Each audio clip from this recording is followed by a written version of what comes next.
Hi friends, welcome to RG Telugu vlogs. ఈ నెల 30వ తేదీన చందనోత్సవం సందర్భంగా సింహాచల దేవాలయంలో మెట్ల మార్గాన్ని శుభ్రం చేయడం జరిగింది. అయితే ఇందులో 63 మంది సభ్యులు పాల్గొన్నారు.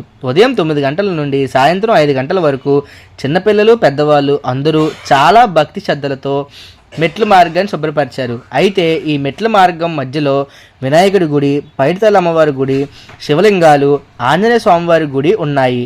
ఈ పరిసర ప్రాంతాలు అన్నిటినీ కూడా శుభ్రపరచడం జరిగింది. ఇదే విధంగా క్రిందటి సంవత్సరం కూడా చందనోత్సవం సందర్భంగా మెట్ల మార్గం శుభ్రపరిచాము. అయితే అప్పుడు 40 మంది సభ్యులతో శుభ్రపరిచాము. అయితే ఈ సంవత్సరం 63 మంది సభ్యులు రావడంతో ఈ కార్యక్రమం చాలా విశేషంగా జరిగింది.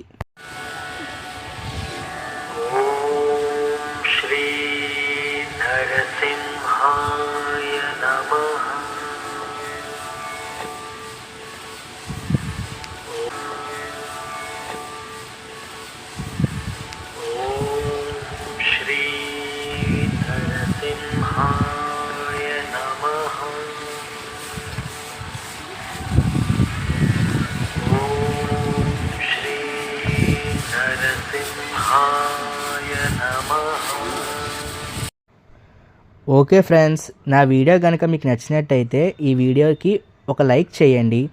ఒకవేళ ఈ గుడి గురించి ఇంకా ఏవైనా విషయాలు తెలుసుకోవాలి అనుకుంటే కామెంట్ చేయండి. ఇలాంటి మరికొన్ని వీడియోస్ కోసం సబ్స్క్రైబ్ చేసుకోండి. Bye friends.